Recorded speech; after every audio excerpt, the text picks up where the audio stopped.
Moi, à ma femme, on gagne 4 000 € par mois. Vous savez quoi? Le 5 du mois, quand toutes mes factures, mon crédit maison est passé, il me reste zéro. Zéro, c'est-à-dire qu'il me reste rien. C'est ce que vous décrivez. Voilà. Je fais quoi? Et je suis pas le seul. J'ai plein de collègues, j'ai plein d'amis qui sont dans le même cas. C'est ça qui est pas normal. Le premier point, il n'y a pas de recette magique. Non mais ça c'est vrai sur les prix, sur l'essence, le gaz. Il n'y a pas de recette magique parce qu'on ne les produit pas.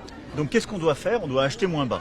C'est pour ça qu'on se bat en européen, ça paraît un peu technique, mais il faut que nous, on aille réussir à moins dépendre de la Russie, à réussir à faire baisser les prix en achetant mieux. Premier point. Ça, on commence à se battre et j'ai bon espoir que dans les prochains mois, on le fera baisser. Tant qu'on ne le baisse pas, on a mis en place ce bouclier, mais ce qui fait que c'est l'argent public qui prend une partie de la hausse. Ou tout. Bon, ensuite l'électricité, là on se bat, on va avoir la mesure, je pense, dans les prochaines semaines, pour que le prix de l'électricité ne dépende plus justement du gaz, mais comme nous on a le nucléaire, de ce qu'on produit nous, pour le baisser. Deuxième point.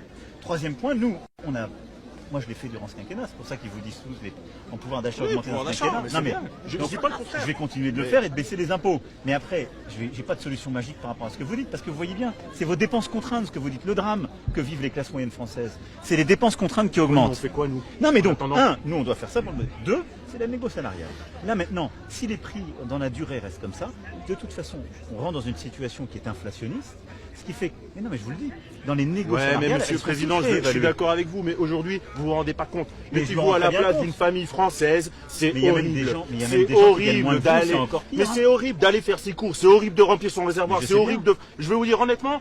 J'avais un salaire qui me permettait de vivre correctement. Je pouvais mettre de l'argent de côté, je pouvais partir en vacances. Aujourd'hui, ce n'est plus possible. Je suis devenu un salarié pauvre. Je suis devenu un salarié pauvre. Je peux même plus à 2 fois 2 000 € par mois. Je peux même plus profiter de ce que je gagne de mon travail. En fait, je vais travailler pour payer mes factures et payer mes. Mais il me reste plus rien. Il me reste rien pour vivre. Je vais vous dire honnêtement, j'ai des enfants. Je ne peux plus.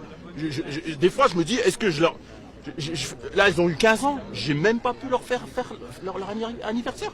Parce que vous comptez au centime, c'est ça le problème. Moi, je comprends que l'État ne peut pas tout faire. Mais aujourd'hui, vous allez faire vos courses, c'est catastrophique. Vous allez remplir votre réservoir, vous vous dites, mais qu'est-ce que je fais? Est-ce que je vais travailler ou je reste chez moi? Bon, moi, j'ai de la chance, je travaille sur le centre-ville de Dijon. Mais les gens qui se déplacent avec leur véhicule, je vais vous dire honnêtement, il y en a plein qui ne veulent plus aller travailler. Comment vous faites pour remplir un réservoir à 140 €? 140 €, c'est-à-dire que c'est horrible. C'est horrible.